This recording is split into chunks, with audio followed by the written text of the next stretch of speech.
Sorry, needed coffee. Welcome to day 215 of our Let's Grow Annual Challenge. Sharon Horne-Ellstrom here. And today we are continuing our journey into confidence growth, the confidence area and aspect of our life. Now, I don't know about you, but I have found throughout my lifetime, confidence is one of those things that impacts every other area and aspect of my life. Notice all of the life framework areas do that. They're all so interactive and interconnected.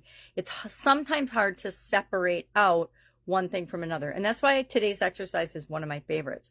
We're going to identify our top 3 core values with respect to confidence growth. So what 3 core values do you have? Things that are inherent in your being, things that you believe so strongly that it helps you to make decisions and choices and see opportunities going forward in your life. We're going to brainstorm a bunch of them and pay attention to what things are important to us, but then pick 3 for this particular area. What I like to do toward the end of the year then, or as I go about the year, say, okay, I've broken down through each area of the life framework. So now I've got 27 goals, or sometimes they overlap. I mean, for me, love pops up in a lot of different areas as a core value. Doing the right thing, continuous improvement, continuous learning, continuous growing. Those pop up for me in a lot of different categories as well.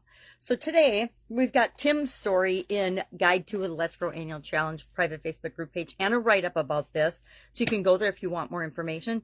But to identify our core values, we can do it several different ways, right? You can do a super duper complicated strategy, or you can get out a piece of paper or carry a post-it note around with you. And as you think of something or notice an experience that you're having that taps into your confidence, where you have to say, okay, in order to handle and deal with this situation, I need to feel more confident. What core values and beliefs and feelings do you have that encourage you to feel that way? If you've never done a core values exercise, I invite you to do this for each of the different areas and aspects of your life. If you're just joining us now, go ahead and go back and do it for the areas of the life framework that we've already covered. Or just start today and continue on next year through the daily challenges. It doesn't matter if you do them exactly in order. I mix them up and do them differently for myself every year, so I know that it works.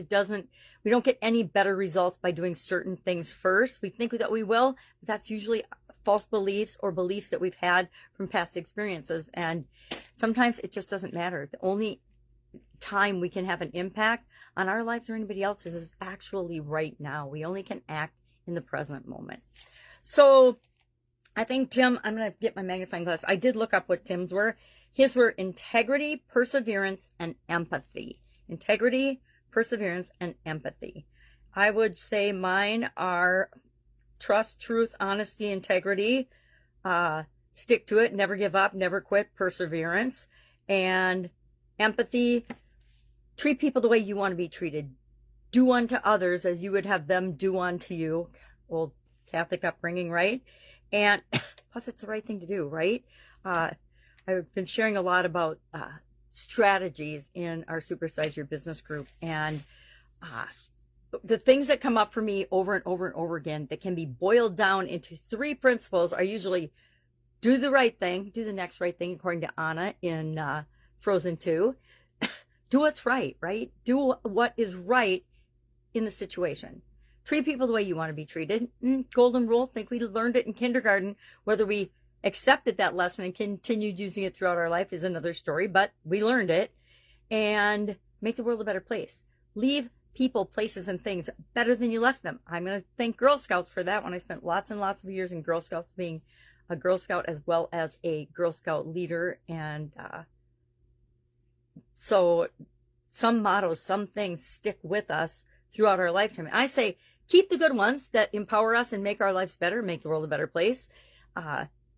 Leave people better than we met them, and let go of the rest, right? A lot of the rest of the things that we believe and think and feel, we're going to talk about thoughts and beliefs tomorrow, are things that don't even belong to us. And I think it's very important that as we're hearing things and listening to things, we say, well, who does that belong to? What is their reason for presenting this information in that way, in that tone, in that environment, showing those graphics, etc.? It applies to the media, social media for sure, what we see and participate in online. We're attracted to all of it for a reason, but it might not be the best reason. It might just be because we're being manipulated into buying or doing something that isn't even something we believe in, if that makes sense. All right, So what are we doing today?